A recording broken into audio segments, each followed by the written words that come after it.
Star Wars The Rise of Skywalker came out in 2019. This is the third and final movie in the sequel trilogy, and that's for better or worse depending on who you ask. The sequel trilogy is a very divisive trilogy. There are people that say, oh, it's good, and then you have people on the other side that are like, this is downright horrible.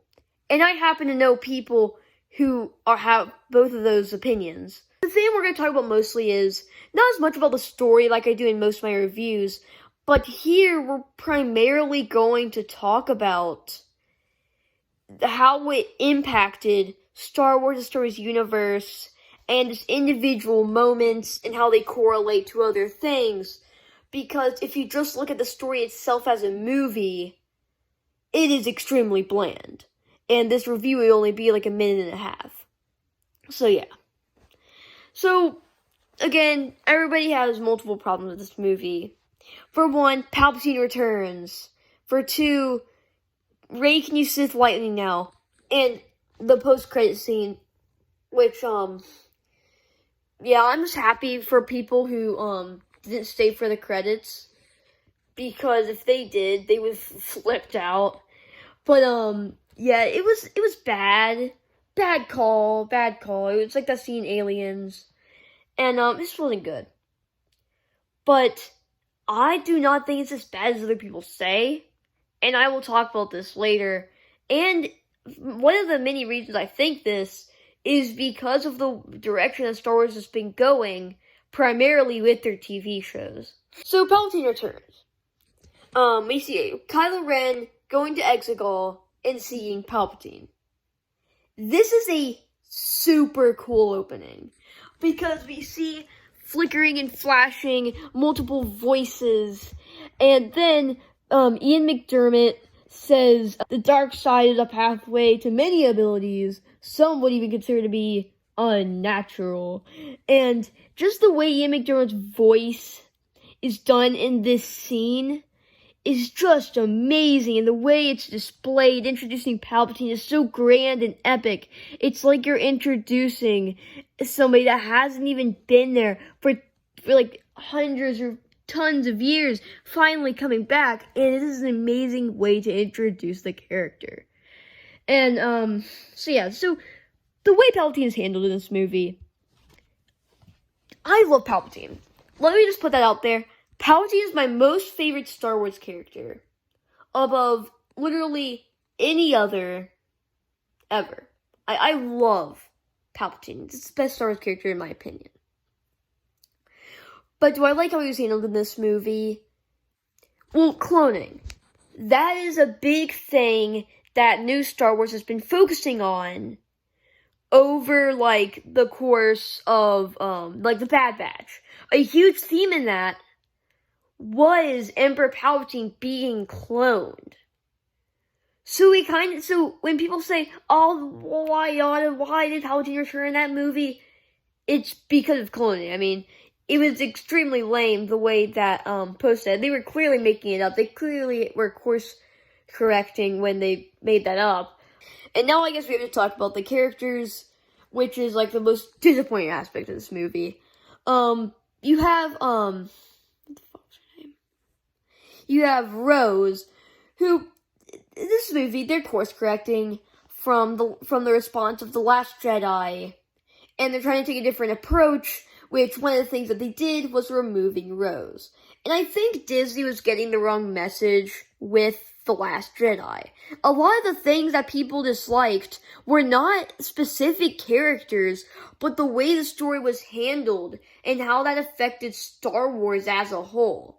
So then, going back on some of those decisions in your next film shows just a lack of commitment to the story from a directing standpoint, and that just creates a big problem.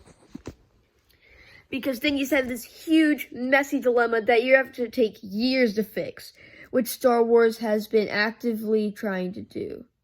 And everybody knows the travesty that is the main characters in this movie. Not specifically Leia, because obviously Carrie Fisher passed away. And I think the way that they handled Carrie Fisher's death, and then the direction that they took the character in, because they had to, was actually done very well. But then they make it very respectful, and it's just a silent thing. They don't focus on it a whole lot, and they just get back to the story.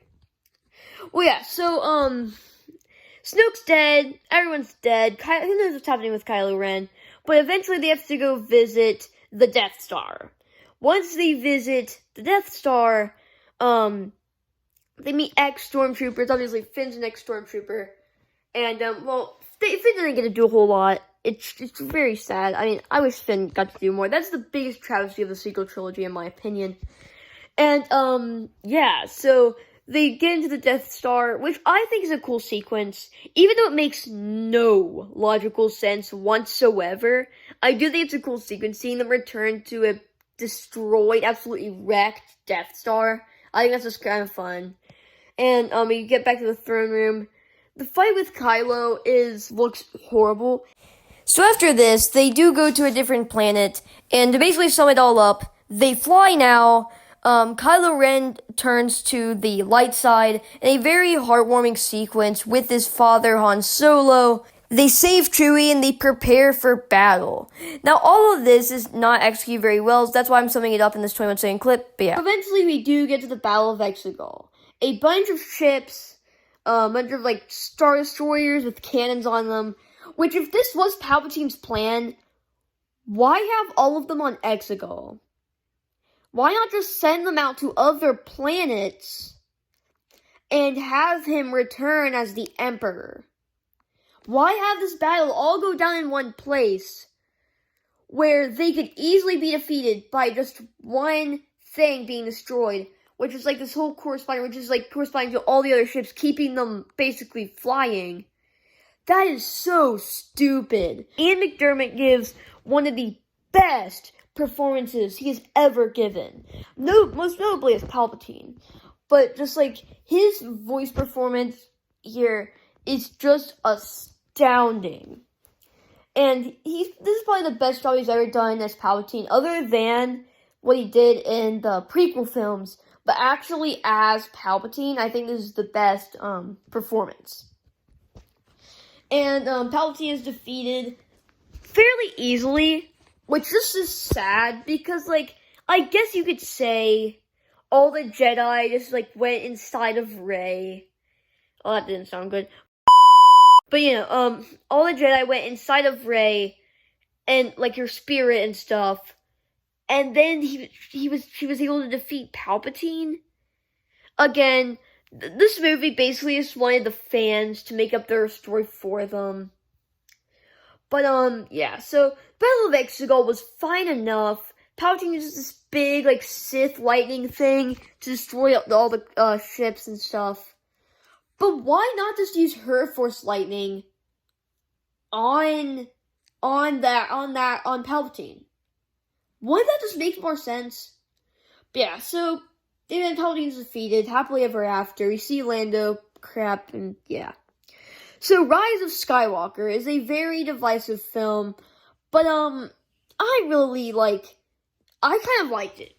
Now, I do understand I understand the various problems with the movie, and I noticed that.